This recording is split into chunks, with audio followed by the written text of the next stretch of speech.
हम लोग श्रीमद् भगवद गीता के 8वें अध्याय के 22वें श्लोक को देख रहे हैं। भगवान ने अपने धाम की नित्यता का वर्णन किया और अब जो पहले बोल रहे थे कि 8.14 में बोले थे कि अनन्य चेताः सततम यो माम स्मरति नित्यशः तस्याहं सुलभ पार्थ नित्ययुक्तस्य योगिनः। तो बात इतनी महत्वपूर्ण है कि फिर से उस बात को कह रहे हैं कि भक्ति के द्वारा ही उन परम पुरुष भगवान श्री कृष्ण की प्राप्ति की जा सकती है। लिंक बड़ा स्पष्ट है। कई बार जो महत्वपूर्ण बात होती है उसको कई बार बोला जाता है ताकि व्यक्ति समझ सके। तो मेरे पीछे बोलिए। आपको ये बात खाली ऐसा लग रहा है मैं ऐसे ही बोल दिया ना। अगर लोगों को यह समझ में आ जाए एक बात कि भाई ये जगत दुखालय है और अशाश्वत है और भक्ति नहीं करने के कारण ही यह बार बार मिल रहा है। ध्यान दीजिएगा, भक्ति नहीं अभक्ति करने के कारण मुझे अब अगले दिन में दुर्गा लोक मिलेगा। दुर्गा लोक इसमें रह रहे हैं, कुछ सुनाई पड़ रहा है, मेरे भाषा समझ में आ रही है। अभक्ति करने के कारण मुझको दोबारा मुझे दुर्गा लोक की प्राप्ति होगी। अब हटा दीजिए, भक्ति करने के द्वारा मुझे दुर्गा लोक की प्राप्ति नहीं होगी, मुझे भगवान के धाम की प्राप्ति होगी। क्या मैं उससे और अधिक स्पष्ट कहूँ? कुछ जरूरत नहीं, एकदम क्लियर है। दुर्गा लोक अशाश्वत है, दुखालय है, क्लियर। और वैकुंठ लोक शाश्वत है और सुखालय है, ये भी क्लियर। तो जैसे अभक्ति करने से, भक्ति नहीं करने से, भगवान श्री कृष्ण की भक्ति नहीं करने से ये लोक प्राप्त होगा दोबारा से, जन्म मृत्यु का बंधन जिसमें लगेगा, उसी तरह से भक्ति रूपी साधन करने से व्यक्ति को भगवान की प्राप्ति होती है। इसमें संदेह नहीं करना चाहिए।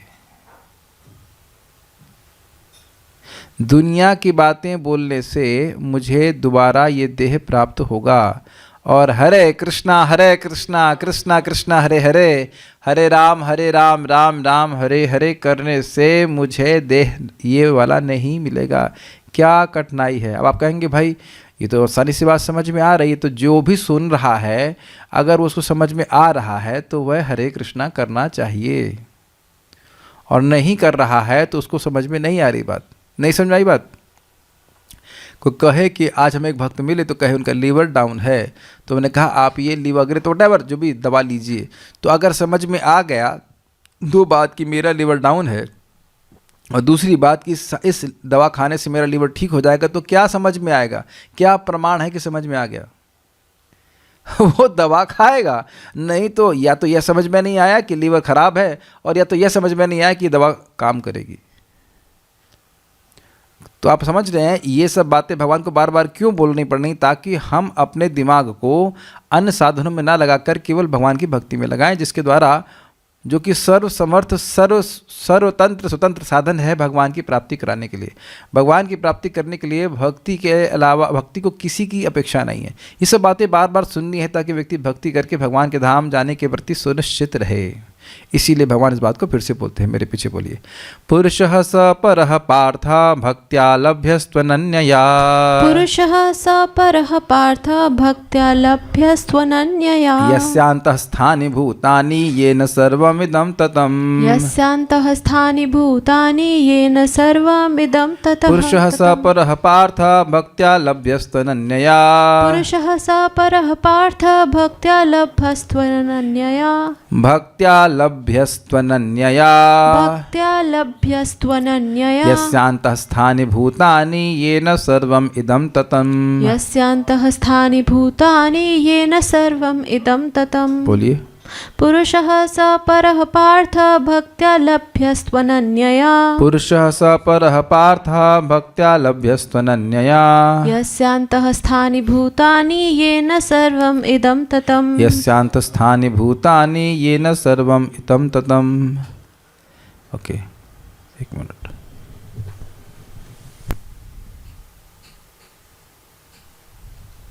इसको क्या हो गया?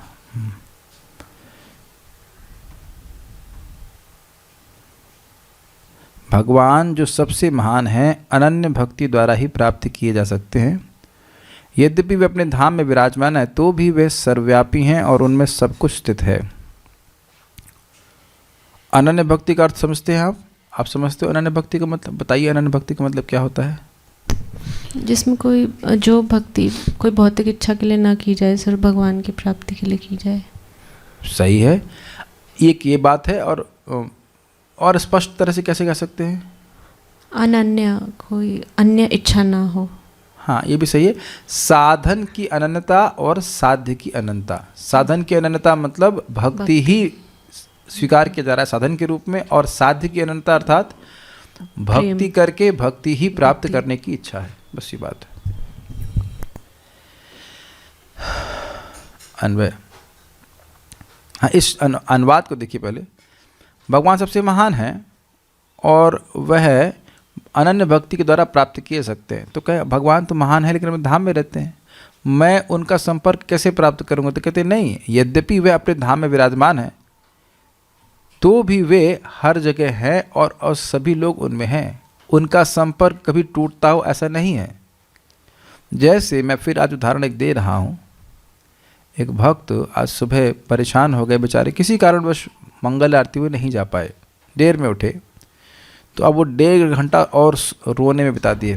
पहले 1 घंटा सोने में, फिर 1.5 घंटा रोने में कि हम आज मंगल आरती नहीं जा पाए या मंगल आरती नहीं जा पाए। अरे भाई, ऐसा कौन सा स्थान है जहाँ भगवान नहीं है? आप मान लीजिए नहीं जा पाए, चलिए कोई बात नहीं, तो क्या आप हरे कृष्ण मंत्र उच्चारण करके अपने घर में भगवान को का आवाहन नहीं कर सकते हैं?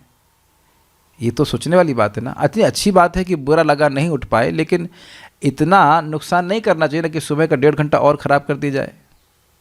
ऐसा नहीं है कि भगवान केवल मंदिर में है। मैं ये नहीं कह रहा हूँ कि भगवान मंदिर में नहीं है, मैं ये कह रहा हूँ कि ऐसा नहीं है कि केवल भगवान मंदिर में ही हैं। भगवान आपके हृदय में ही है। एवं स्वचित्ते स्वत एव सिद्धा आत्मा प्रियार्थ भगवान अनंत। अवनंत हैं, वो अपरिच्छिन्न हैं। ऐसा कोई स्थान नहीं है जहाँ भगवान ना हो, हर जगह है। और फोटो के माध्यम से भगवान का स्मरण कर सकते हैं, नाम जप के माध्यम से कर सकते हैं, किसी भी तरह से भगवान का संपर्क प्राप्त हो सकता है। किसी भी की तरह से मतलब भक्ति की किसी भी विधि के द्वारा आप भगवान का संपर्क प्राप्त कर सकते हैं। जब आप भगवान का भोजन बना रहे हैं तब भी आप भगवान के संपर्क में, you are cooking for Krishna. भक्तिमय सेवा के द्वारा उनका संपर्क प्राप्त हो सकता है। ये बहुत बड़ा रहस्य है, यहाँ पे भी और भगवान के धाम में भी। अन्य देखिए, पार्थ, हे पार्थ अर्जुन, भूतानि भूत समूह यस्य अंतस्थानी, जिनके अभ्यंतर में स्थित है, जिनके अंदर स्थित है, ये ना, जिनके द्वारा इदम सर्वम ततम, यह समग्र जगत व्याप्त है। सारे प्राणी भगवान के अंदर हैं और भगवान सभी प्राणियों के अंदर हैं। ये समझ में आया? जैसे हम सभी लोग आकाश में हैं या नहीं है। आप इधर आ सकते हैं कि मुझे बैडमिंटन की तरह करना है, ऐसा देखना पड़ता है। हम सभी लोग आकाश में हैं कि नहीं है, और आकाश हमारे अंदर है कि नहीं। तो मेरे ख्याल से बिल्कुल स्पष्ट समझ में आ गया कि आकाश जैसे सभी के अंदर है और सभी लोग आकाश में हैं, इसी प्रकार से भगवान से संपर्क कभी छूट ही नहीं सकता। संपर्क छूटा नहीं, हमारा संपर्क भूल गया है। हम लोग भगवान से अपने संबंध को भूल गए हैं, भगवान अपने संबंध को नहीं भूले हैं, हम लोग भूल गए। लेकिन ऐसा नहीं है कि भगवान से संपर्क कभी छूट सकता है। जैसे हमारा पृथ्वी से संपर्क कैसे छूटेगा? क्योंकि हवाई जहाज में चलकर, तो हवाई जहाज भी बना किससे? पृथ्वी तत्व से। Is it okay? ये बात है। महाराज बड़ा अच्छा बताते हैं कि जगत में आप वाटर प्रूफ कर सकते हो, एयर प्रूफ कर सकते हो, क्या आकाश प्रूफ भी कर दोगे? आकाश प्रूफ आप नहीं कर सकते। उसी प्रकार से भगवान का संपर्क कभी छूट ही नहीं सकता। अगर कठिनाई है वो ये है कि जीव अपना संबंध भगवान से नहीं समझ पा रहा है, बस। और भक्तिमय प्रोसेस के द्वारा व्यक्ति संपर्क को प्राप्त करता है। ठीक है। स वे परम पुरुष तो अनन्या भक्त्या लभ्य, किंतु अनन्या भक्ति से ही प्राप्त होने योग्य। अब एक इंटरेस्टिंग बात है, तो तू क्यों लगाया? तू क्या मतलब क्या होता है? बट, तो आप कोई बात कह रहे हो, उसका तो बट लगाने का मतलब है कुछ अलग बात कह रहे हैं। बहुत ही रुचिकर बात है। भगवान के अंदर सब कुछ है और भगवान सभी के अंदर हैं, तब उन्हें प्राप्त करने की जरूरत है नहीं। लेकिन जब तक व्यक्ति को भगवान की भक्ति प्राप्त न हो, भगवान का अनुभव नहीं हो सकता। यद्यपि भगवान हृदय में भी हैं और सब जगह हैं, इसलिए कह रहे हैं अनन्य भक्ति के द्वारा ही वो परम पुरुष प्राप्त है। कुछ समझ में आ रहा है? बड़ा इंटरेस्ट, इसीलिए तू लगा रहे हैं। ऐसा कोई स्थान नहीं है जब भगवान ना हो, लेकिन हमें किसी भी स्थान में भगवान नहीं दिखते, क्योंकि हमारी आसक्ति इस देह और गेह, देह में है और देह से संबंधित पदार्थों में है। तो जब आसक्ति यहाँ है तो भगवान कहीं भी नहीं दिखते। मैं समझा पा रहा हूँ? तो अनन्य भक्ति के द्वारा व्यक्ति को दृष्टि प्राप्त होती है, जिसके द्वारा वह भगवान की उपस्थिति हर जगह अनुभव कर पाता है, यद्यपि उपस्थिति तो हर जगह। जैसे किसी के नाक में सुगंध लेने की क्षमता ना हो, तो अब रूम में पूरी तरह से सुगंध व्याप्त हो, तब भी वह उस सुगंध को नहीं पकड़ पाएगा।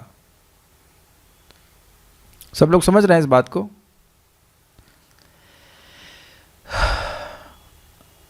लेकिन नाक अगर तेज है तो जरा सी भी सुगंध कहीं होती है तो वह व्यक्ति पकड़ लेता है। आप जीरे को छौंक मारते हैं, हाँ खुशबू आ गई, लेकिन जिसको सुगंध करने की शक्ति ही नहीं है, उसके नाक में घुसे जीरा से कुछ नहीं महसूस होगा। ये बात है। इसीलिए तू लगा रहे हैं। तू क्लियर हो रहा है?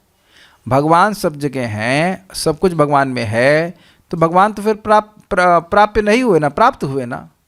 जैसे आप लोगों को आकाश प्राप्त करने के लिए क्या करना पड़ता है? कुछ नहीं करना पड़ता, सब जगह व्याप्त है, पहले से प्राप्त है, तो प्राप्त क्या हुआ? कुछ प्रयास नहीं करने की जरूरत है। लेकिन भगवान सब जगह होते हुए भी नाहम प्रकाशः सर्वस्य योग माया समावृतः मूढ़ोऽयं नाभिजानाति लोको माम अजमव्ययम्। भगवान अपनी योग माया से अपने को ढके रहते हैं। क्लियर समझ में आ रहा? तो भगवान का प्रेम प्राप्त होने से भगवान की प्राप्ति अपने आप हो जाती है। तो भगवान का प्रेम कैसे प्राप्त होता है? अनन्य भक्ति के द्वारा। जैसे किसी को मोतियाबिंद हो तो उसको सूर्य हर जगह कहीं नहीं दिखाई पड़ेगा। सूर्य अपनी रोशनी के द्वारा हर जगह व्याप्त है और हर व्यक्ति सूर्य में है, ये मानते हैं, सूर्य के प्रकाश में है। लेकिन जिस व्यक्ति को कैटरैक्ट क्या बोलते हैं, मोतियाबिंद है, तो अब उसको सूर्य का प्रकाश कहीं नहीं दिखेगा। तो जैसे ही वो मोतियाबिंद हटा दिया जाएगा, उसको सर्वत्र सूर्य का प्रकाश दिखाई देगा। यही बताया जाता है जो उत्तम अधिकारी है उसकी स्थिति क्या है? स्थावर जंगम देखे न देखे तार मूर्ति, सर्वत्र होए तार इष्ट देव स्फूर्ति। वह स्थावर अर्थात ना चलने वाले वस्तुओं को देख रहा है, और जंगम मतलब चलने वाले वस्तुओं को देख रहा है, लेकिन उनकी मूर्ति, उनके विग्रह, उनके स्वरूप को देखने के बाद भी वो उनको नहीं देखता है, अपितु अपने इष्ट देव भगवान की स्फूर्ति होती है। क्लियर है? ठीक है।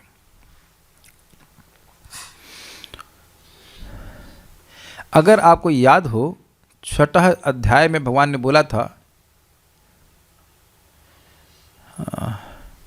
श्लोक तो अभी भूल रहा हूं, जिसके लिए मैं कभी दृष्टि से ओझल नहीं होता, जिसकी दृष्टि से मैं कभी ओझल नहीं होता, और जो मेरी दृष्टि से कभी ओझल नहीं होता। श्लोक भूल गया मैं, विनश्यति करके श्लोक है, नहीं भूल रहा हूं। चलिए आगे बढ़ते हैं। पुरुषः स परः पार्थ, वह परः पुरुष, दिव्य पुरुष भगवान श्री कृष्ण। हे पार्थ अर्थात अर्जुन, भक्त्या लभ्यस्तु अनन्या, किंतु वह परम पुरुष तो अनन्य भक्ति के द्वारा ही प्राप्त होते हैं। तो किंतु क्यों लगाए? भाई वह भगवान दिव्य धाम में रहते हैं, लेकिन केवल भक्ति के द्वारा ही प्राप्त होते हैं।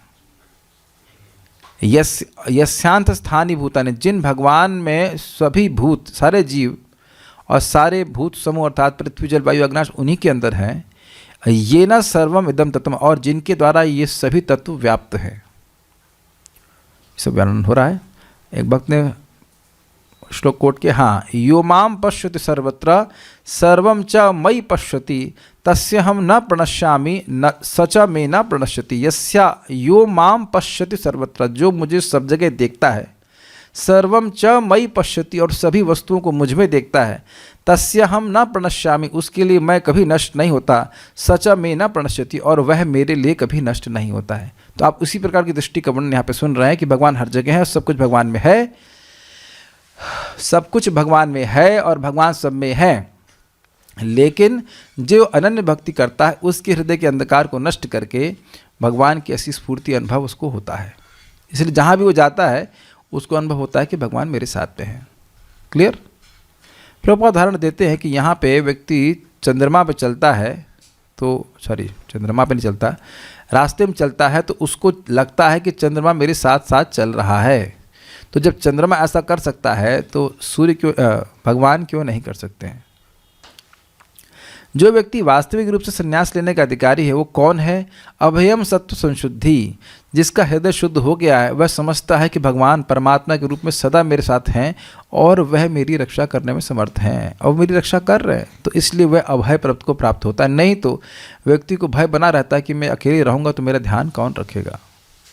ऐसे व्यक्ति को संन्यास लेने का अधिकार नहीं है, जो ये सोच रहा है ऐसा। ठीक है श्रीधरी, उसकी प्राप्ति में भक्ति अंतरंग उपाय है। अंतरंग समझते हैं? अंतरंग का मतलब होता है कॉन्फिडेंशियल, जो सबको नहीं बताई जाती। आप इन बातों को बार बार जरूर सुन रहे हैं, लेकिन ऐसा नहीं है कि हर व्यक्ति तुरंत इस बात को समझ रहा है। भगवत गीता ओपन है कि नहीं? उपलब्ध है, बहुत जगह बहुत सस्ते मूल्य में भी मिल रही है। तो क्या सभी लोग अनन्य भक्ति कर रहे हैं? आप समझ में आ गया? इसे इंग्लिश में कहते हैं ओपन सीक्रेट। गीता है, विदेशों में भी गीता है। प्रभुपाद जी बता रहे हैं 100 से अधिक संस्करण हैं भगवद गीता के, और सभी में लिखा है श्लोक, लेकिन फिर भी लोग समझ नहीं पाते क्योंकि भक्तों के मुख से नहीं सुनते। और देखिए अंतरंग साधन क्यों है। जब तक व्यक्ति शास्त्र नहीं श्रवण करेगा, वो भी भक्तों के साथ, वह महिमा ही नहीं समझ पाएगा भक्ति की। कोई आज यहाँ पे जप कर रहा है, भगवान के बारे में सुन रहा है, भगवान को प्रणाम कर रहा है, तो अब सामान्य व्यक्ति तो बिल्कुल नहीं समझ पाएगा कि भगवान को प्रणाम करने वाले व्यक्ति को क्या स्थिति होती है। लेकिन हम शास्त्र से सुनते हैं कि जो अश्वमेध यज्ञ कर रहा है और जो भगवान को प्रणाम कर रहा है, उसकी तुलना आप नहीं कर सकते हो। क्यों?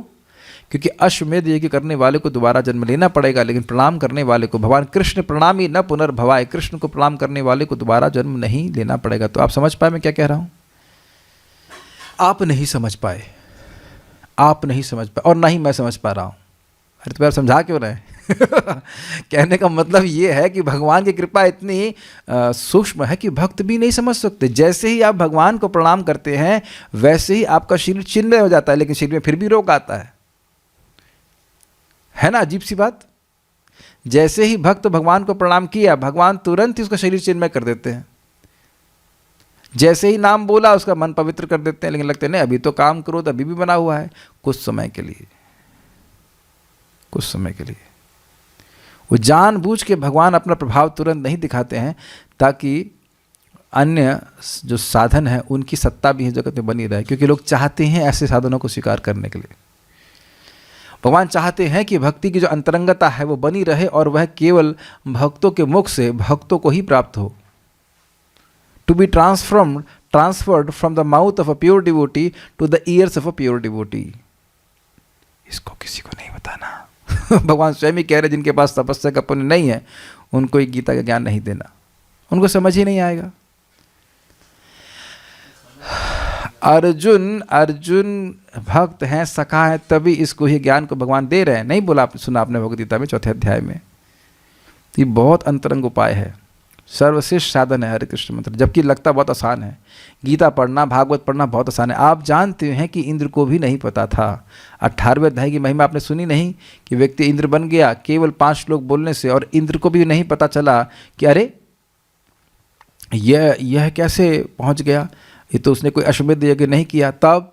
और एक अश्वमेध नहीं, 100 अश्वमेध यज्ञ करने के बाद इंद्र पद मिलता है, वो भी कुछ समय के लिए। और उस भक्त को 5 श्लोक भगवद गीता के पढ़ने के द्वारा इंद्र पद मिल गया। जब तक उसकी इच्छा थी तब तक रहा, उसके बाद वहाँ से वैकुंठ चला गया। क्या ये अंतरंगता नहीं है? क्या ये कॉन्फिडेंशियलिटी नहीं है? एक बात यहाँ बताऊँगा, 4थे स्कंद में आएगी। एक राजा थे महाराज प्रशीन बरिशुत, वो इतने यज्ञ किए कि उसकी जो कुश घास थी उससे पूरी पृथ्वी पट गई और उससे बहुत सारे पशुओं की हिंसा हुई।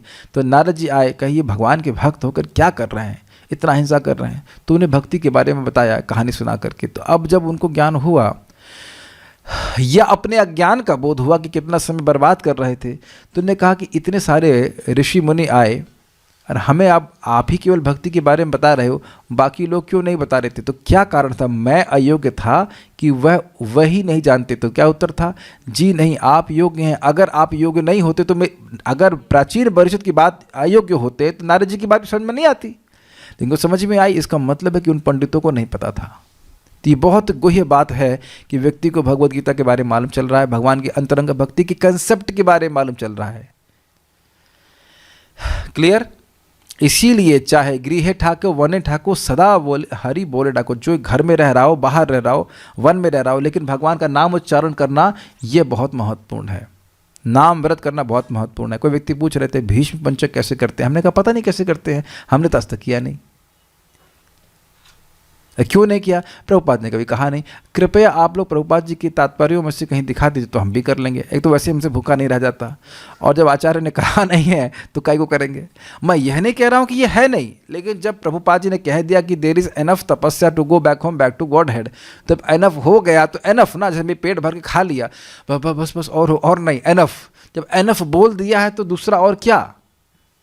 अरे एक बात बताइए, आपके बच्चे को कोई अग्नि से बचा के ले आए तो आप उससे ये पूछेंगे कि तुम सिगार पीते हो कि नहीं पीते हो? क्या महत्वपूर्ण है? आपको क्या पसंद आएगा? किसी का बच्चा अग्नि में फंसा हुआ हो, उसको बचा के कोई व्यक्ति ले आए, चाहे वो शराब भी पीता हो, मैं नहीं शराब पीने के लिए बोल रहा, लेकिन मान लो पीता हो, तब भी आप उसके जीवन भर कृतज्ञ रहेंगे कि नहीं रहेंगे? तो क्या महत्वपूर्ण है, कृष्ण कथा बोलना कि बैठ के अपने शरीर को सुखाना? आप विचार कर लीजिए।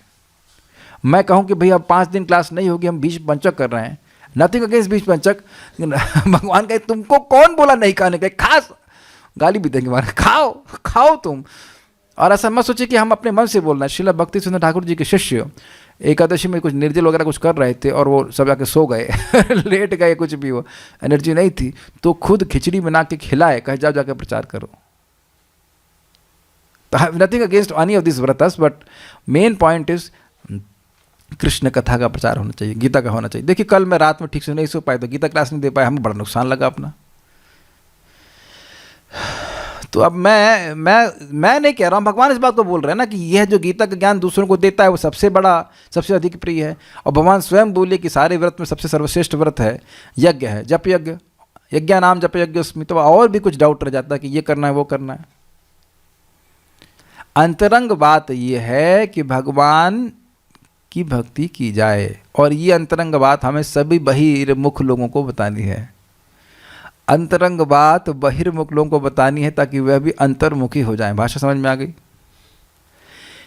उसकी प्राप्ति में भक्ति अंतरंग उपाय है। इस कही हुई बात को ही फिर कहते हैं। क्यों कहते हैं फिर से? ताकि बात समझ में आ जाए। यहाँ भी आप देखेंगे मैं एक बार बोलता हूँ नहीं समझ में आती बात, फिर बार बार बोलता हूँ तो आप समझ में आई। कोई बात जब बार बार सुनी जाती है तब वो बात समझ में आती है। 12 साल रहे साधु की टोली तब समझे कबूली। क्लियर? हे पार्थ वह मैं परम पुरुष। अब कहेंगे कि भाई यहाँ तो लिखा है पुरुष स पर पार्थ उस परम पुरुष, तो कौन परम पुरुष? तो भगवान कह रहे हैं मैं ही हूँ वही परम पुरुष। वह मैं परम पुरुष अनन्य भक्ति द्वारा प्राप्त होने वाला, जो अनन्य भक्ति के द्वारा प्राप्त होने वाला है वह मैं हूँ। जिस भक्ति में दूसरा कोई आश्रय नहीं है उस एकांतिक भक्ति द्वारा ही मैं प्राप्त होता हूँ, अन्यथा नहीं। मतलब ना तो वहाँ पे योग का आश्रय लिया जा रहा है, ना ज्ञान का आश्रय लिया जा रहा है, ना कर्मकांड किया जा रहा है। मतलब कहने का आश्रय का मतलब क्या है? भाई ये कर्मकांड नहीं करेंगे तो हमारा भक्ति में नुकसान होगा, या ये कर्मकांड करेंगे तो हमारी भक्ति बढ़ जाएगी, या हम अष्टांग योग करेंगे तो उससे हमारा भक्ति बढ़ जाएगी, या अष्टांग योग नहीं करेंगे तो अब हमारी भक्ति डाउन हो जाएगी। इसे कहते हैं आश्रय लेना। तो इन सब चीज़ों को छोड़ करके समझे कि भाई हम भक्ति कर रहे हैं, भक्ति करके ही हमारी भक्ति बढ़ जाएगी। नाम जप को नाम जप के द्वारा सिद्ध करे जाएंगे। भगवान की भक्ति करने से ही भक्ति बढ़ती है, ये बात समझ ले व्यक्ति, तो उसको अनन्य भक्ति कहा जाएगा। परम पुरुष के परत्व को ही बताते हैं, अर्थात उनकी दिव्य स्वभाव को बताते हैं। जिस कारण स्वरूप पुरुष के अंदर समस्त प्राणी स्थित हैं तथा जिस कारण स्वरूप परमात्मा से यह समस्त जगत व्याप्त है। भगवान किस प्रकार से दिव्य हैं? वो ऐसे दिव्य हैं कि भाई पूरा जगत उनके अंदर है और वह सभी के अंदर है। ये उनकी दिव्यता है। जैसे मैं इस रूम के अंदर हूँ लेकिन ये रूम मेरे अंदर नहीं है, लेकिन भगवान की अचिंत्य शक्ति है कि सब कुछ उनके अंदर है और वह सभी के अंदर है, इसलिए उनको परह पुरुष कहा जा रहा है। क्लियर? गीता भूषण टीका। यह श्लोक भगवान की प्राप्ति के लिए भक्ति की आसान विधि को बताता है। आसान क्यों? कल से आप लोग प्रयास करें कि प्राण को ऊपर कैसे उठाया जाता है। 5 मिनट प्राणायाम भी ना कर पाते होंगे लोग। कोई है ऐसा व्यक्ति, हाथ खड़ा करो, जो रोज 5 मिनट प्राणायाम भी करता होगा? हाँ, 1-2 लोग हैं यहाँ पे, ठीक है, एक दिख गए रोज। और प्राण उठाने की बात करें तब, अरे प्रभु जी बेड से अपने को उठा लें हम सुबह मंगल आरती के लिए, यही बहुत बड़ी बात है। प्राण उठाने के देखो 5 मिनट प्राणायाम कर रहे हैं तो यहाँ हीरो बन रहे हैं हम हाथ उठा रहे हैं समझ रहे हैं। और मैं कहूँ कि प्राण को आप इधर कहाँ था, इसे क्या कहते हैं, भ्रुवा मध्य प्राणम आवेश सम्यक, अपने भवों के बीच में उठाइए, तब हो जाएगा ना, तब हवा निकल जाएगी सारी तब नहीं कर पाएंगे ना। तो उससे आसान है ना कि हरे कृष्णा कृष्ण कृष्ण हरे हरे, हरे राम राम राम हरे हरे। मैं प्रार्थना कर रहा हूँ, मेरी एक बात समझ जाओ भैया, जैसे अमृत पीने से जान करके या अनजान में एक बराबर लाभ मिलता है। Is that okay? जैसे हम भक्त को आज बताए कि भाई गुड़ खाओ, कहते तो नहीं खा, मैंने कहा गुड़ लोगे, कहते नहीं लेंगे। फिर मैंने उनको समझाया, भाई देखो गुड़ में फास्फोरस होता है, गुड़ हमारे पेट को हजम करता है, इसका जो फास्फोरस है उसकी वजह से जुकाम नहीं होता, खांसी नहीं होती। कहते ठीक है गुड़ दे दीजिए। अच्छा, अब वे सारी कथा नहीं जानते और गुड़ खाते तब फायदा होता? हाँ फायदा होता, लेकिन ये महिमा सुन लिए हैं तो शायद अगर दिमाग में घुस जाएगा तो वह रोज गुड़ खाएंगे, एटलीस्ट जाड़े में। Does that make sense? तो हरे कृष्ण मंत्र आप चाहे ए हरि बोल करें या हरे कृष्णा कर रहा तब भी लाभ होगा, और जान के करें तब भी लाभ होगा, लेकिन महिमा समझेगा तो वह नियमित रूप से करेगा, बस ये होता है। और नहीं महिमा समझेगा तो वो छोड़ देगा उसको। तो क्या बात कर रहा था मैं सब? हाँ, तो ये बहुत आसान विधि है। अगर आप सोचें कि जब करना कठिन, तो मैं इसे बात क्यों बोल रहा था, रुक बताना बोला भाई, जब हम भक्ति करते हैं तो सारी रिस्पॉन्सिबिलिटी हम भगवान पे छोड़ देते हैं। क्या ये बात आपको समझ में आ रही है? हमने जब किया, अब हमारे पाप आप नष्ट करो पापा, इज इट ओके? हम आपकी शरण में हैं, अब हमारे पाप आप नष्ट करो, हमारी रिस्पॉन्सिबिलिटी नहीं है और भगवान को कोई दिक्कत भी नहीं है।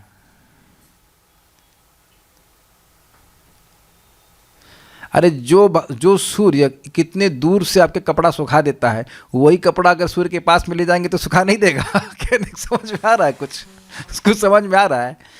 तो भगवान के तो नाम के आभास मात्र से सारे पाप ताप नष्ट हो जाते हैं।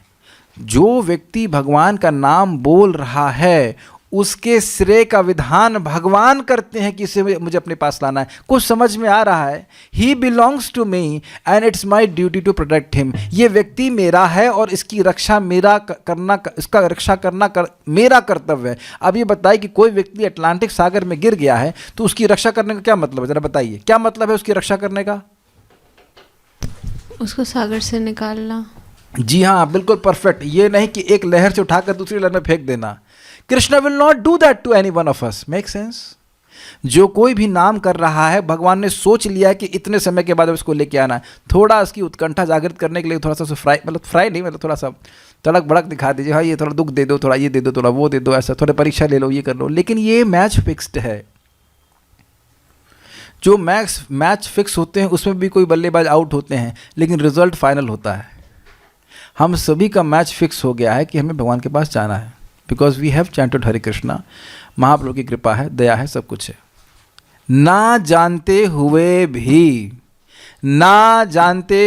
भी एक कुत्ता ना जानते हुए भी शिवानंद सेन की पार्टी में हो लिया और उस कारण से वह महाप्रभु के चरणों की प्राप्ति करता है और वैकुंठ चला जाता है। Is that clear?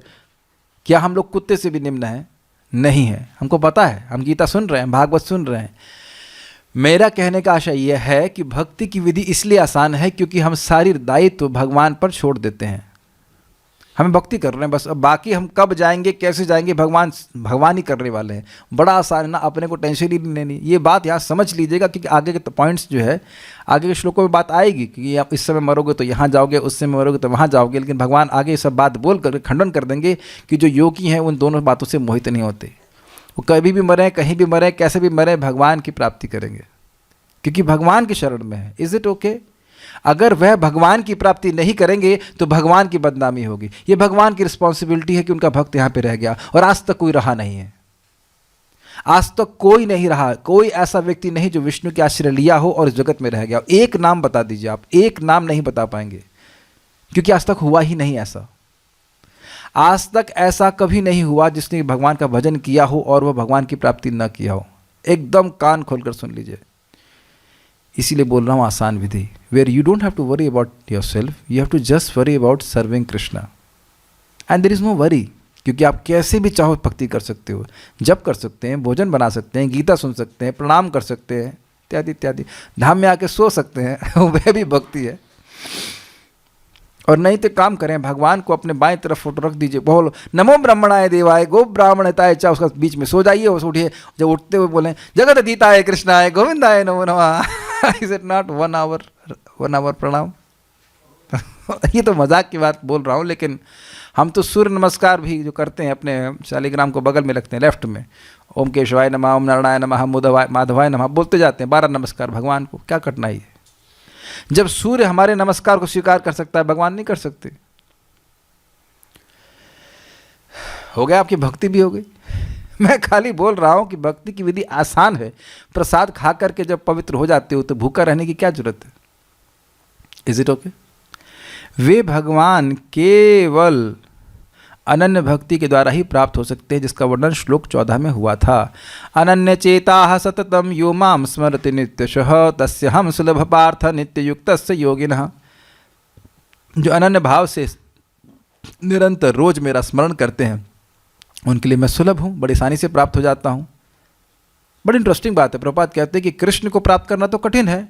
भगवान बोलते हैं मनुष्य नाम सहस्रेषु कश्चिद यति सिद्धये यततामपि सिद्धा नाम कश्चिन माम वीति तत्वतः। जो लोग सिद्धि लालसा के लिए हैं, अर्थात जन्म मृत्यु के चक्र से मुक्त होना चाहते हैं, वह हजारों हजारों मनुष्यों में से कोई एक होते हैं, और उनमें से कोई एक ही व्यक्ति ऐसा होता है जो मुझे जान पाता है। हाँ ठीक है, लेकिन जब भगवान आपको अपनी प्राप्ति कराना चाहें तब तो आसान है ना। मेरा भगवान को पकड़ना मुश्किल है, लेकिन भगवान का मुझको पकड़ना मुश्किल है क्या? नहीं। तो अब जो व्यक्ति अनन्य भाव से भगवान का स्मरण करता है तो भगवान उसको अपनी प्राप्ति करवा देते हैं, इसलिए कह रहे सुलभ। ओके, अब इसको और क्लियर समझ लीजिए। जिस जिस विग्रह के प्रति, भगवान के विग्रह के प्रति भक्त का मन जीवन भर आसक्त रहता है, उस विग्रह को भगवान उस भक्त की मृत्यु के समय प्रकाशित करते हैं, क्योंकि उसी में वो आसक्त था। तो स्वाभाविक रूप से उसका उस भगवान के विग्रह में मन लगाना आसान हो जाएगा। क्या ये क्लियर है? और मन लगाना आसान हो जाएगा तो मन लगेगा, मन भगवान में लगेगा, तब आप भगवान के पास जाएंगे। दूसरे एंगल से देखें, हम हर समय किसी न किसी का स्मरण तो कर ही रहे हैं, तो स्मरण करना तो नहीं सीखना है। यानी स्मरण करना तो हमें पहले से ही आता है, मानते हैं। हमें केवल भगवान का स्मरण करना सीखना है, और वह भी उसमें आसान है। अगर श्रवण कीर्तन में लगे रहेंगे तो धीरे धीरे करके भगवान की बात घूमती रहेगी, जगत की बात याद ही रहेगी। आज दिन कौन सा है? तो कल्याण प्रभु सोच रहे कि आज दिन कौन सा है। रेवती, आपको दिन कौन सा है? नहीं पता प्रभु। रमण मनोहर, फ्राइडे। Got it? देख रहे हैं कैसे जगत को भूलना शुरू कर रहे हैं। क्योंकि आप देखेंगे, एटलीस्ट हम अपनी बात करें तो प्राय हाँ सारे दिन एक जैसे है, ना संडे है ना मंडे है, सारे कृष्ण डे है। क्या कह सकते हैं? एक दिन हरि डे, एक दिन नारायण डे, एक दिन माधव डे, मुकुंद डे, ऐसे कह सकते हैं। लेकिन सारे दिन एक ही जैसे है, तो याद भी नहीं रहता है कि दिन कौन सा है। बड़ा कठिनाई होती है, बिल्कुल स्मार्टफोन देखना पड़ता है कि भाई आज दिन कौन सा है। तो क्या जगत को भूलना नहीं शुरू कर दिया हमने? ठीक है, मैं भक्ति के द्वारा प्राप्त हूँ, परंतु योग मिश्रित भक्ति के द्वारा मुझे प्राप्त करना कठिन। ध्यान दीजिएगा, योग मिश्रित भक्ति से जिन भगवान के स्वरूप की प्राप्ति होती है वह ऐश्वर्य रूप होता है। लेकिन अगर कहें कि मुझ मतलब भगवान कृष्ण की प्राप्ति करनी है, उनसे आत्मीय संबंध चाहिए, तो वह तो अनन्य भक्ति के द्वारा प्राप्त होता है। मैं समझा पाया? देखिए, इसी अध्याय में योग मिश्रित भक्ति का भी वर्णन था, कविम पुराणम अनुशासितारम इत्यादि। तो वहाँ पे भगवान के ऐश्वर्यशाली रूप का, मैजेस्टिक फॉर्म का अनुभव होता है। लेकिन जो अनन्य भक्ति करता है वह भगवान के आत्मीय स्वरूप से, आत्मीयता से, मतलब चार जो रस हैं उसमें वह भगवान से स्थापित, उन रसों में स्थापित होकर के भगवान का रियलाइजेशन प्राप्त करता है। जैसे यहाँ भारत में प्राइम मिनिस्टर का एक मैजेस्टिक रूप भी है, जिसमें वो प्राइम मिनिस्टर हैं, लोगों के सर्वे सर्वाएं इत्यादि इत्यादि इत्यादि, लेकिन वो अपने माँ के लिए कोई मैजेस्टिक नहीं है। तो आप समझ ही रहे हैं कि वही व्यक्ति हैं, लेकिन अलग अलग रूपों में सामने प्रकट आता है लोगों के। ऐसे ही जो व्यक्ति योग मिश्रित भक्ति करता है उसके लिए भगवान ऐश्वर्य रूप में प्राप्त होते हैं, लेकिन यहाँ पे जो अनन्य भक्ति करता है उसके लिए भगवान उसके सखा या मित्र या स्वामी या प्रेमी के रूप में प्राप्त होंगे। क्लियर? जैसे कि अर्जुन को प्राप्त है। अर्जुन कभी योग मिश्रित भक्ति किए? नहीं किए। अष्टांग योग का अभ्यास किए? नहीं किए। ये सब बातें हैं। अब आप कहेंगे कि सब क्यों बता रहे हैं? ताकि व्यक्ति अनन्य भक्ति के प्रति श्रद्धा से युक्त रहे। मुझे अनन्य भक्ति ही करनी है, मुझे भक्ति ही करनी है, और कोई साधन नहीं है मेरे लिए भगवान की प्राप्ति करने का। ठीक है, नेक्स्ट।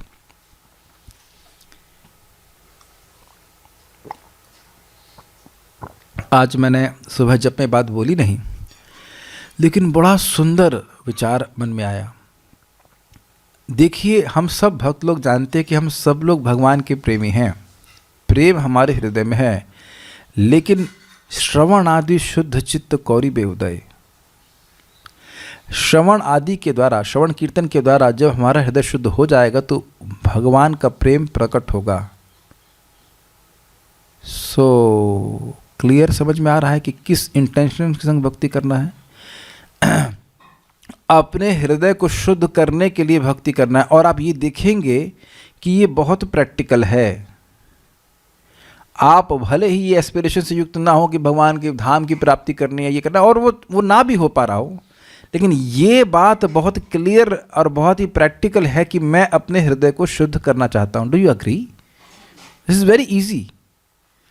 बुद्धि के द्वारा भी निर्णय कर सकते हैं कि हम अपने शुद्धिकरण के लिए कर रहे हैं, भगवान का प्रसाद ग्रहण कर रहे हैं, हमारा हृदय शुद्ध हो और भगवान के प्रति प्रेम जागृत हो। This is very easy to understand. आज मैं एक भक्त को समझा रहा था कि आप जप खत्म करने के बारे में मत कीजिए। इस इंटेंशन से आप जप नहीं कर रहे हो कि आपका इतने समय तक जप खत्म हो जाएगा। This is not proper intention. जैसे हम कुकिंग करते हैं खत्म करने के लिए नहीं, is it not? Intention is to please the lord, या intention is to purify my heart.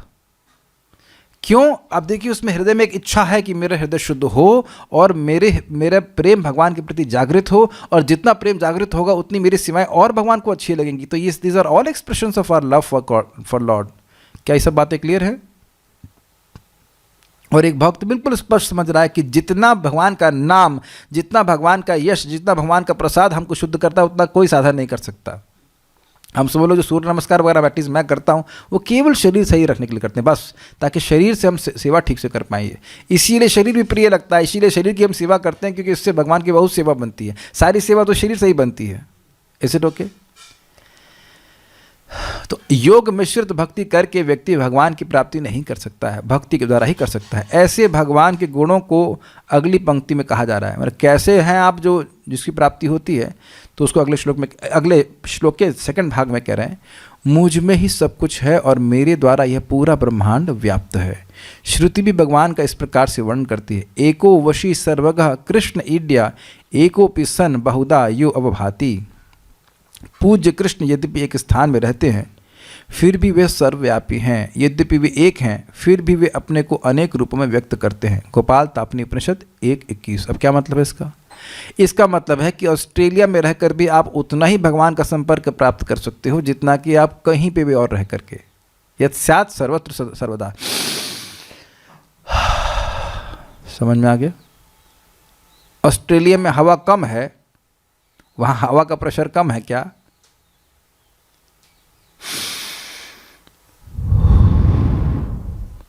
जब वायु हर जगह रहकर सर्वत्र संपर्क सुलभ करा सकती है, तो भगवान क्यों नहीं?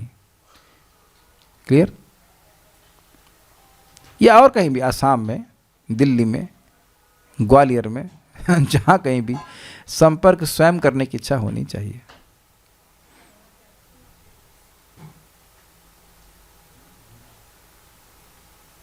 अब मैं सांस नहीं ले रहा हूँ तो मेरी मेरी मेरी मिस्टेक है ना। अब मैं ही सांस ना लूँ तो क्या उसमें हवा की दिक्कत है? समझ में आ गया कि नहीं आ गया? सांस लेते रहिए, संपर्क बना रहेगा और नरिष्ठ रहेंगे। अनेक रूप में व्यक्त करते हैं, अर्थात अपने को अनेक अनेक विश्व स्वरूपों में व्यक्त करते हैं। जिस भी रूप के प्रति व्यक्ति की आसक्ति हो भगवान की सेवा कर सकता है। वृक्ष इव स्तब्धो दिवि तिष्ठति एकस्तेनिदम पूर्णम पुरुषेण सर्वम। वे अकेले ही आकाश में वृक्ष के समान स्थित हैं, संपूर्ण ब्रह्मांड उन व्यक्ति के द्वारा व्याप्त है। महानारायण उपनिषद। इसका क्या मतलब है? वृक्ष के समान स्थित है, वो भी आकाश में? ये तो बड़ा कॉम्प्लिकेटेड है। देखिए, जैसे हमें खांसी नहीं है, ये कुछ दिक्कत है यहाँ पे वातावरण की। तो जैसे एक वृक्ष अपने हर तने और पत्ती में व्याप्त है, वहाँ तक उसकी पहुँच है, उसको नरिश कर रहा है, उसी प्रकार से भगवान संपूर्ण जगत में व्याप्त हैं। और आकाश में इसलिए बोल रहे हैं क्योंकि भगवान आध्यात्मिक जगत में है। ये बात समझ में आई? नेक्स्ट, ये हम तो समझ पा रहे हैं। तात्पर्य यहाँ स्पष्ट बताया गया है कि जिस पुरुष परम धाम से फिर लौटना नहीं होता, वह परम पुरुष कृष्ण का धाम है। ब्रह्म संहिता में इस परम धाम को आनंद चिन्मय रस कहा गया है, जो ऐसा स्थान है जहाँ सभी वस्तुएं परम आनंद से पूर्ण हैं। जितनी भी विविधता प्रकट होती है वह सब इसी परमानंद का गुण है। वहाँ कुछ भी भौतिक नहीं है, वहाँ सब कुछ शुद्ध सत्व का प्राकट्य है। यह विविधता भगवान के विस्तार के साथ ही विस्तृत होती जाती है, क्योंकि यहाँ की सारी अभिव्यक्ति पराशक्ति के कारण वहाँ की सारी अभिव्यक्ति पराशक्ति के कारण है, जैसा कि 7वें अध्याय में बताया गया है। भगवान के धाम में जो भी विविधता है वह भगवान की पराशक्ति का विस्तार है। ये कहा जा रहा है अंतरंगा शक्ति का विस्तार है, आनंदमय है। जहाँ तक इस भौतिक जगत का प्रश्न है, यद्यपि भगवान अपने धाम में ही सदैव रहते हैं, तो भी वे अपनी भौतिक शक्ति यानी माया द्वारा सर्वव्याप्त हैं। जैसे कि सूर्य अपने लोक में है लेकिन अपनी रोशनी के द्वारा सर्वव्यापी है, इस प्रकार वे अपनी परा तथा अपरा शक्ति द्वारा सर्वत्र भौतिक तथा आध्यात्मिक दोनों ब्रह्मांडों में उपस्थित रहते हैं। यह शांत स्थानिक अर्थ है कि प्रत्येक वस्तु उनमें या उनकी परा या अपरा शक्ति में निहित है। यानी कि कोई भी वस्तु अगर है तो या तो पराशक्ति है या फिर अपराशक्ति है। इन्हीं दोनों शक्तियों के द्वारा भगवान सर्वव्यापी हैं। कृष्ण के परम धाम में यह असंख्य वैकुंठ लोकों में भक्ति के द्वारा ही प्रवेश संभव है, जैसा कि भक्त्या शब्द द्वारा सूचित होता है। किसी अन्य विधि से परम धाम की प्राप्ति संभव नहीं है। एक भक्त हमको बोल रहे थे कि हाँ भक्ति सर्वश्रेष्ठ विधि है। हमने कहा ना, भक्ति सर्वश्रेष्ठ विधि नहीं है, भक्ति एकमात्र विधि है भगवान की प्राप्ति करने के लिए। जैसे हमें भोजन, हमारे शरीर में बहुत सारे छिद्र हैं, लेकिन भोजन करने का केवल एक छिद्र है और वो है मुंह। आँखों से भोजन नहीं कर सकते, ना ही करने का प्रयास करें। अच्छा चले नाक से कर लें ना भाई, मर गए तो हमारा नाम मत लेना। नाक से कभी कोई दाल पीता है क्या? वो स्ट्रॉ लगा के ऐसे करने का प्रयास करे, नहीं करता है। This will be high level of stupidity. कोई नहीं करता है, कभी सोचा ही नहीं।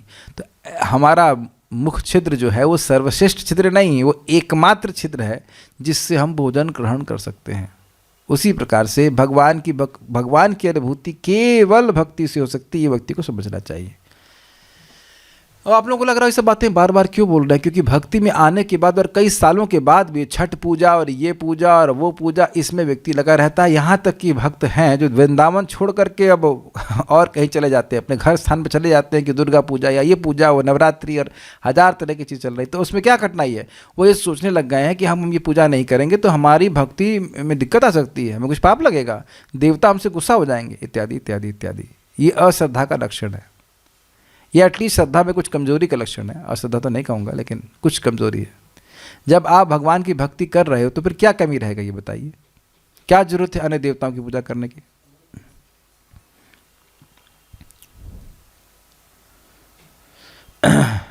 एक प्रश्न है, उसको मैं अंत में उत्तर दूंगा। वेदों में गोपाल तापनी उपनिषद 3.2 भी परम धाम तथा भगवान का वर्णन मिलता है। एको वशी सर्वगः कृष्णा उस धाम में केवल एक भगवान रहता है जिसका नाम कृष्ण है। वे अत्यंत दयालु विग्रह हैं और एक रूप में स्थित होकर भी वे अपने को लाखों स्वांशों में विस्तृत करता रहता है। तो बहुत स्पष्ट बात है, भगवान श्री कृष्ण है और उनके असंख्य वैकुंठ स्वरूप हैं। वेदों में भगवान की उपमा उस शांत वृक्ष से दी गई है जिसमें नाना प्रकार के फूल तथा फल लगे हैं और जिसकी पत्तियां निरंतर बदलती रहती हैं। वैकुंठ लोक की अध्यक्षता करने वाले भगवान के स्वांश चतुर्भुजी हैं और उनके विभिन्न नामों से विख्यात हैं। पुरुषोत्तम, मेरे संग बोलते जाइए, त्रिविक्रम, केशव, माधव, अनिरुद्ध, ऋषिकेश, संकर्षण, प्रद्युम्न, श्रीधर, दामोदर, जनार्दन, नारायण, वामन, पद्मनाभ आदि। ब्रह्म संहिता भी पुष्टि हुई है कि यद्यपि भगवान निरंतर परम धाम गोलोक वृंदावन में रहते हैं, किंतु वे सर्वव्यापी हैं ताकि सब कुछ सुचारू रूप से चलता रहे। गोलोक एवं निवसति, गोलोक में ही निवास करते हैं। अखिलात भूता, लेकिन सभी जीवों के हृदय में भी रहते हैं। और भूत का मतलब सभी वस्तु में भी रहते हैं। वेदों में श्वेताश्वतर उपनिषद में कहा गया है, परास्त शक्ति विविधय विश्रूयते स्वभाव की ज्ञान बल क्रिया च। उनकी शक्तियाँ इतनी व्यापक हैं कि परमेश्वर के दूरस्थ होते हुए भी दृश्य जगत में बिना किसी त्रुटि के सब कुछ सुचारू रूप से संचालित करती रहती हैं। तो ये बात तो सब क्लियर हो गई हैं। अब हम कुछ प्रश्न भक्त का लेते हैं। प्रश्न क्या है?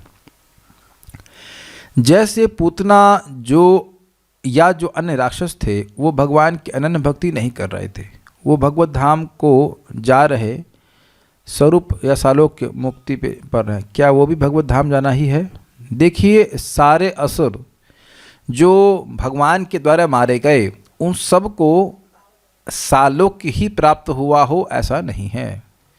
जो भगवान की महिमा कुछ कुछ समझ रहे, बिल्कुल नहीं समझ रहे थे, उनको निर्विशेष ब्रह्मज्योति की प्राप्ति हुई। जो भगवान के रूप का बहुत विशेष ध्यान कर रहे थे, कुछ कुछ महिमा समझ रहे थे, तो उनको भगवान के धाम की प्राप्ति हुई। लेकिन वहाँ भी भेद आ जाता है। पूतना को माँ की गति प्राप्त हुई, लेकिन उसमें भी उसका भगवान के प्रति ऐश्वर्य भाव भी है, पूर्ण शुद्ध वात्सल्य भाव नहीं है जैसा कि माता यशोदा का है। ये सब बातें तो और डिटेल में आप सुनेंगे, लेकिन ये सब बातें सुन करके व्यक्ति को अनन्य, बहुत ऑब्वियस सी बात है कि असुर बनने की प्रेरणा नहीं दी जा रही है, बल्कि ये बोला जा रहा है कि भगवान जब असुरों पे इतने कृपालु हैं तो फिर अपने भक्तों पे कितना अधिक कृपालु दया करेंगे।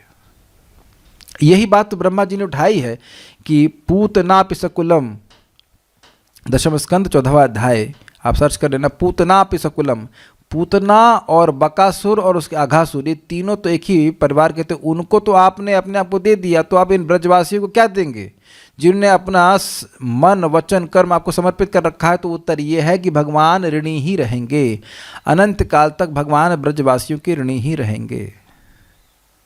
उनको समझ रहे ना मेरी बात? तो भगवान पे ऋण चढ़ाना चाहिए। लो जल, दिए जाओ जल, दिए जाओ तुलसी, और मांगो कुछ नहीं। तो भगवान को अपने आप को देना ही पड़ेगा। तो भगवान की प्राप्ति करने का प्रयास, बात जो हो रही है वो सालों के आदि से भी श्रेष्ठ है। जो भगवान का प्रेम है वो सालों के आदि से भी श्रेष्ठ है। गोलोक के प्रेम की बात हो रही है अगर तो ये सब बातें हैं। और इसीलिए अनुकूल्य ना बात हो रहा है, कृष्ण को अनुकूल लगे जैसा वैसा अनुशीलन करने के लिए बोला जा रहा है, द्रोह करने के लिए नहीं बोला जा रहा है। और कोई प्रश्न? हाँ, एक भक्त का प्रश्न और किया गया था, हमको समझ में नहीं आया लेकिन पूरी तरह से। प्रश्न क्या है? प्रश्न ये है, जैसे इंद्रिय भोग करने पर जो कष्ट मिलता है उस कष्ट के निवारण पर व्यक्ति पाप करता है, तो ऐसे व्यक्ति की क्या गति होती है? हमें समझ नहीं आ रहा भाई। इंद्रिय भोग करना पे जो कष्ट मिलता है उसका निवारण करने के लिए पाप करेगा? अरे इंद्रिय भोग करना ही पाप है, इंद्रिय तृप्ति करना ही पाप है। इंद्रियों को भगवान की सेवा में लगाते हैं और जो सुख मिलता है वह पाप नहीं है और ना ही वह इंद्रिय तृप्ति है। जैसे गीता सुनते हैं, बोलते हैं तो अच्छा लगता है, तो इंद्रिय तृप्ति थोड़ी ना है। भगवान का प्रसाद ग्रहण करते तो कोई इंद्रिय तृप्ति थोड़ी ना है। भगवान के कीर्तन में नाचते हैं, सुख अनुभव करते हैं, तो कोई इंद्रिय तृप्ति नहीं है। ये सब बात समझने का प्रयास कीजिए। भगवान से हमारा संबंध सुख का है, ये क्लियर हो रहा है। लेकिन अब अगर भगवान से अलग कोई भी कार्य कर रहा है तो वह पाप है, ये बात बोली जा रही है। अब हाँ, क्या प्रश्न है? अगर जब कोई भक्ति नहीं करता है और लास्ट स्टेज पर मल मूत्र त्याग कर शरीर छोड़ता है तो क्या वो भी भगवान के पास जाता है? अगर कोई भक्ति करते हुए मल मूत्र त्याग कर शरीर छोड़ता है तो वो भी भगवान के पास जाता है? देखिए, अब हमें लग रहा है कि इसको पढ़ाना ही पड़ेगा। 3:9-15 भागवत। यस्यावतार गुण कर्म विडम्बनानि नामानि आसु विगमे सहस विवशा गृणन्ति तेनैक जन्म समलम सहसैव हित्वा संयान्ति पावृतमृतं तमजं प्रपद्ये। जिनके यस्यावतार गुण कर्म विडम्बनानि, जिनके अवतार इस जगत में लोगों के गुण और कर्मों का विडम्बनानि अनुकरण करते हैं, उनके नामों को या नाम को, यस्यावतार गुण कर्म विडम्बनानि नामानि आसुविगमे, प्राण छोड़ते समय विवशः गृणन्ति, विवश अवस्था में बोलता है कोई व्यक्ति, ये बोलते हैं। विवशः गृणन्ति मतलब लोग बोलते हैं, एक साथ मर रहे हो तो जितने लोग मान लो 100 लोग मर रहे हैं तो वह भी विवश अवस्था में बोल रहे हैं।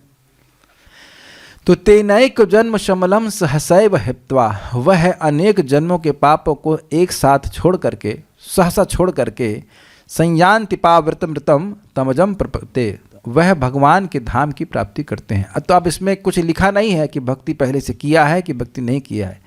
अगर वह भक्ति नहीं भी किया है, किसी तरह से वह भगवान का नाम बोल देता है तो वह भगवान के पास ही जाता है। अब थोड़ा समझ लीजिए विवश का मतलब क्या है। महाराज ने बड़ा सुंदर एक्सप्लेनेशन दिया। विवश का मतलब यह है, एक तो शरीर की व्यवस्था, शरीर इतना ज़्यादा रोगी होता है मृत्यु के समय कि अब हिलने डुलने की अवस्था नहीं होती, चल फिर भी नहीं पाता। वाणी इतनी अशक्य होती है कि व्यक्ति प करता है पानी भी नहीं बोल पाता। और मन की ऐसी अवस्था होती है कि व्यक्ति बोलता आए माई बाई बाप, अरे भाई जिनको वह खुद ही संस्कार करके आया है, अग्नि संस्कार दाह संस्कार हुआ तो अब है ही नहीं, उसे पता है, लेकिन मन इतना डिस्टर्ब रहता है कि वह मन स्मरण ही नहीं कर पाता कि माई बाप तो मर गए। ऐसी अवस्था में भी सहसा, सहसा का क्या अर्थ है? कोई व्यक्ति कहीं चल रहा हो धम से गिर पड़ता, से कहते हैं सहसा, जिसमें कोई कंट्रोल नहीं होता।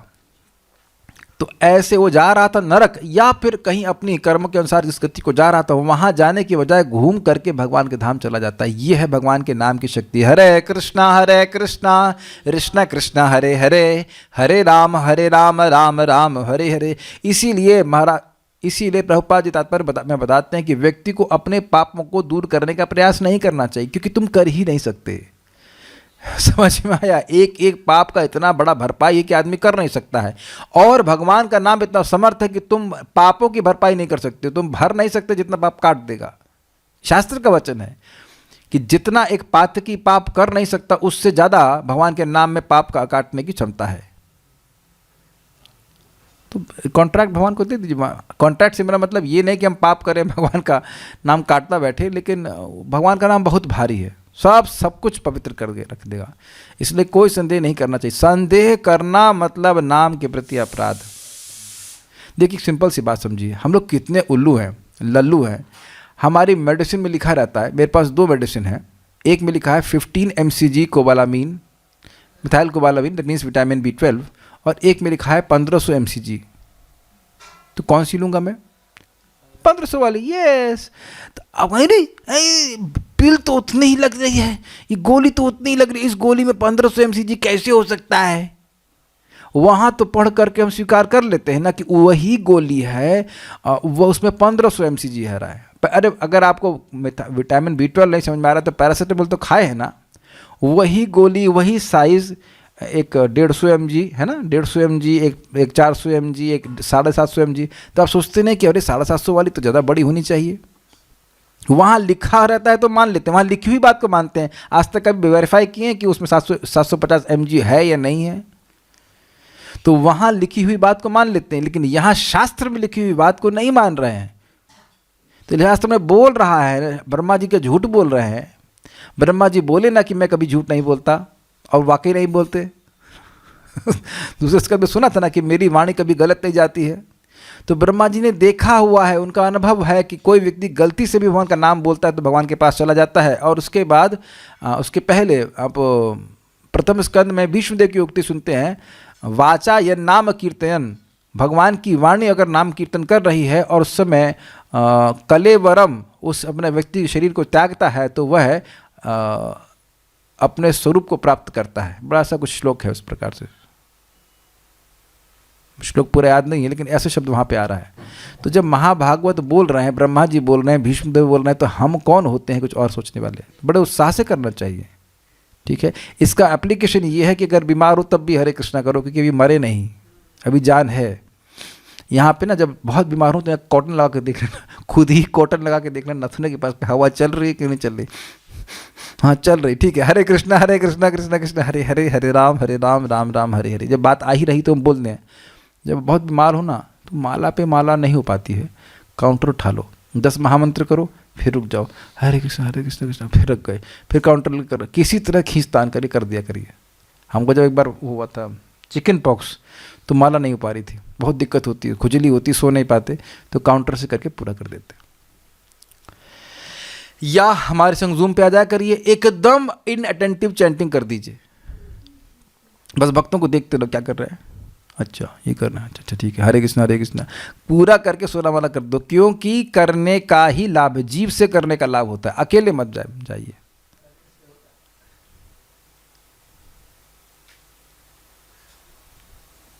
ठीक है, क्या प्रभुपाद चतुर्मास में जो व्रत आदि होते हैं या फिर भीष्मचक होते हैं उसके लिए उन्होंने मना किया है? प्रभुपाद जी ने चतुर्मास के बारे में बड़ा स्पष्ट कहा है। पहले महीने में पालक है ना, शाक सब्जी, शाक हरी पत्ती, दूसरे महीने में दूध था कि दही था, दही, तीसरे महीने में दूध और चौथे महीने में उड़द दाल। इतना चतुर्मास करना, उससे अधिक करने के लिए नहीं बोले। और भीष्मचक के लिए भाई हम ब्रह्मा नहीं है, लेकिन हमने तो कभी सुना नहीं है, व्रत है, लेकिन प्रभुपाद जी ने तो कभी नहीं करा ऐसे करने के लिए। बाकी आपकी इच्छा।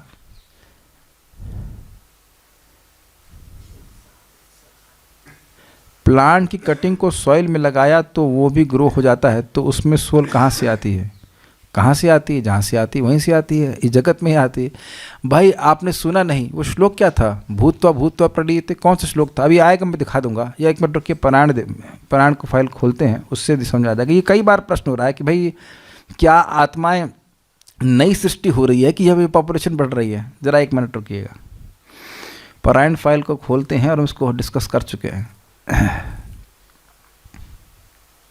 ओह, गलत, सही चीज़ गलत जगह ढूंढ रहा हूँ, भागवत अध्यापन में ढूंढने लग गया। 1 मिनट रुकिए, ये कई बार प्रश्न हो रहा है।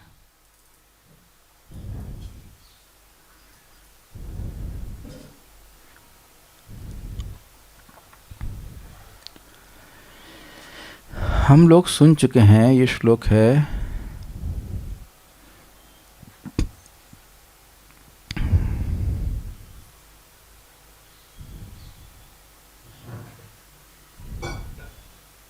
हाँ, भूत ग्रामः स एव अयम, श्लोक क्रमांक 19, 8वें अध्याय का 19। ये जो भूतों का समूह है, जो जीवों का समूह है, स एव, यही, अयम, यह जीवों का समूह ही भूत्वा प्रलीयते, बार बार प्रलय को प्राप्त होता है। जब रात्रि आती है ब्रह्मा जी की तो वह प्रलय को प्राप्त होता है, और जब ब्रह्मा जी का दिन होता है तो फिर वह आ जाते हैं। तो इसका मतलब बड़ा स्पष्ट है कि जीवों की पहली बात सृष्टि नहीं हो रही है, जीव अनंत हैं, जीव अनंत हैं। इसलिए जब यहाँ पे आप पॉपुलेशन बढ़ता हुआ देखते हो तो वो जो जीव जिसको शरीर प्राप्त नहीं है उसको दोबारा शरीर मिल जाता है, बस ये बात है। Is it okay?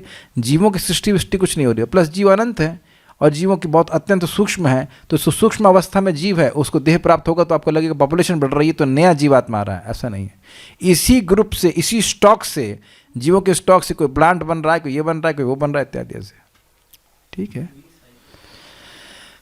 वही ढीठ लड़के हैं जो हर बार फेल हुए हैं, समझ में आए? हम लोग कोई नए नहीं है, वही लोग हैं, नई भर्ती नहीं हो रही है, वही ढीठ लोग हैं जो सुनने को तैयार नहीं है। Okay, so will stop here now.